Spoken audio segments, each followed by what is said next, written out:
and welcome to Trojan Sports Now. I'm Sarah Drake. And I'm Briana Jones. Stick around as we bring you the latest news and scores from Troy Athletics. Saturday morning, there was only one women's basketball team undefeated in Sunbelt Conference play. However, by Saturday afternoon, there were none, as the Trojan women's basketball team wrapped up a 3-game homestand by knocking off the top team in the conference. Nick Brooks has the highlights.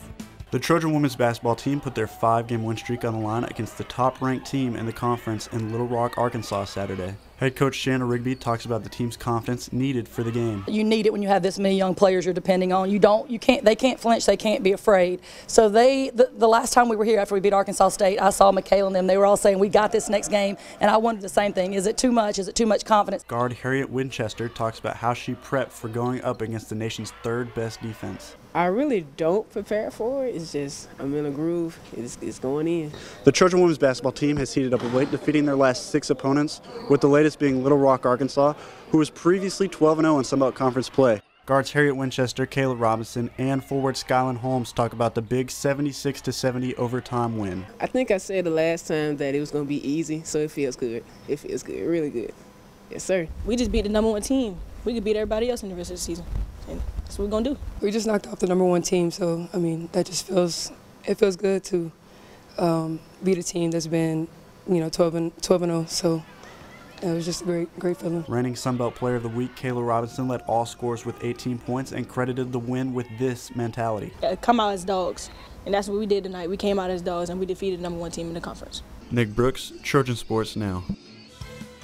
Last Thursday, the men went into overtime against an Arkansas team while the women easily handled their opponent. And on Saturday, those roles were reversed as the Trojans of Troy had very little trouble in dispatching the Trojans of Little Rock.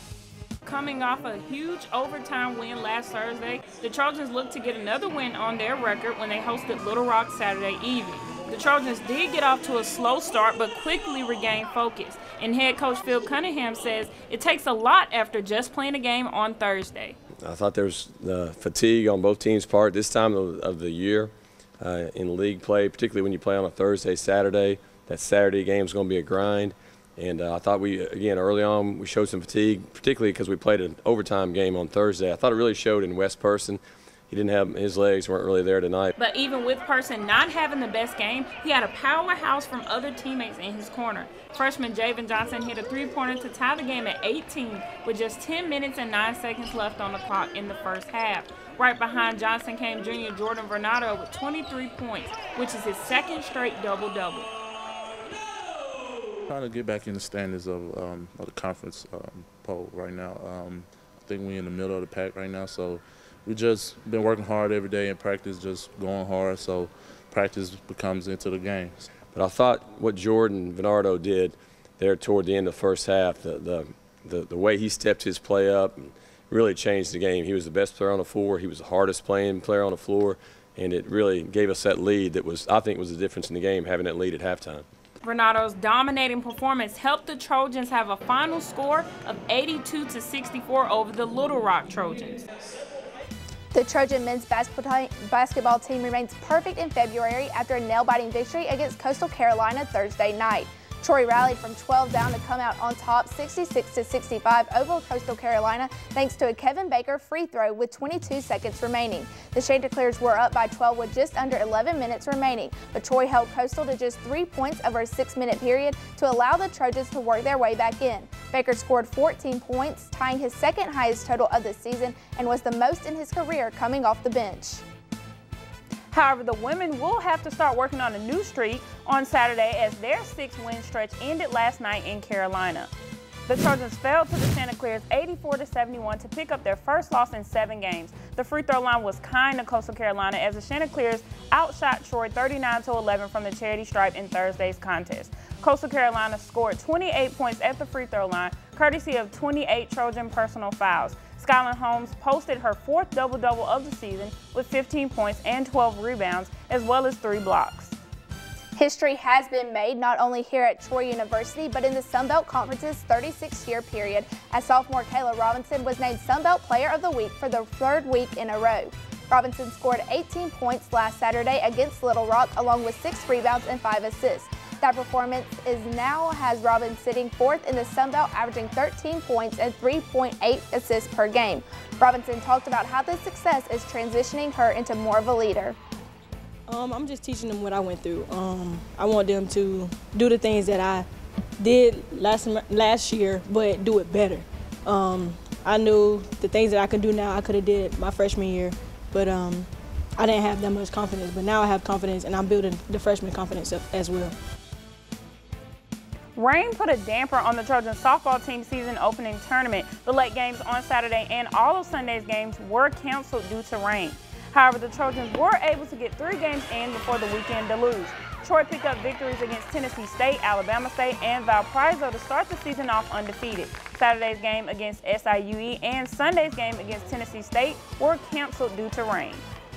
The team then took on the number 12 ranked Auburn Tigers at home on Wednesday. Going into the game, both teams were undefeated. However, the Tigers would come out with a 5-0 win and give the Trojans their first loss on the season. Antonio Reese has the action.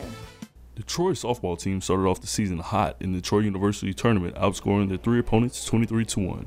However, on Wednesday night, their game streak came to an end as the Tigers of Auburn defeated the Trojans 5-0. Coach Mullins discusses how she's not too keen of losses. However, she did take away some positive notes from Wednesday night's game. Well, I mean, I think the positives are we kept fighting despite the fact we had a kind of a rough first inning. I don't think we did a very good job of coming out and being on the attack, but our pitchers did a really good job of settling in. Like Claire, I thought, threw a great game after that, and then Peyton Glover came in and, put up a 0. So really good. And then our hitters, that's one of the best pitching staffs we'll probably face all year. And, we struggled at the beginning, but we put some hits together and we hit some really good balls right at people. So, we fought, and that's one thing we want to be is tough, and I thought the girls were tough. One player credits the team's pitching unit for playing a crucial role in only holding the ranked Tigers to just a 5-run game. We played really well. Our pitchers threw a really good game. They held them to 5 runs, which is really good, and we've made adjustments at the plate. We just couldn't get it a run across the board. Looking ahead on the season, Coach Mullins discusses that with each competitor on their schedule, her team can only continue to improve. The better competition we play, the better better that's going to make us. So, Auburn's a really quality team with a great pitching staff and great defense, and so, every pitching staff we see is going to make us a little bit better for when conference comes. Antonio Reese, Troy Trojan News. After a career performance in the circle on Friday night, junior pitcher Peyton Glover has been announced College Sports Madness Player of the Week for the Sun Belt Conference as Troy went 3-0 on the opening weekend. Glover followed that performance up with a start again on Saturday against Valparaiso, spending 6 innings in the circle, striking out 4 batters and only walking 1. Through 2 appearances, Glover ranked 2nd in the conference with 14 strikeouts on the weekend. After competing in the Sanford Invite and finishing 5th and 6th for the Trojan track and field team, they still have more work to be done. But junior Mike Alvarez rewrote Troy's indoor record books after breaking his own record 4 times this season. His throw this past weekend, which was 20.35 meters, qualified him for the USA Track and Field Championships in Albuquerque, New Mexico. And runner Hakeem Montgomery has won 5 consecutive 60-meter dash finals that he has competed in, dating back to 2016.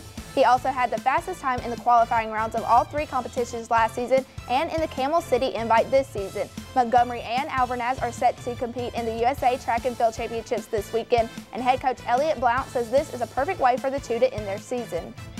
I mean, it's always great when you can send one of your athletes or 2 of your athletes to a national championship meet. I mean, obviously the guys don't have an indoor championship, so this is a perfect way to end their season, be able to go at the highest level. I mean, they're going to be running and throwing against kids from the Nike team, the Adidas team, the ASICS team. So their professional athletes are going to be there to compete against. Still to come on Trojan Sports, now we'll have a preview of the Trojan basketball team's matchup against Appalachian State. But first, Briana sits down with baseball's Joey Dennison. Stick around for more Trojan Sports now.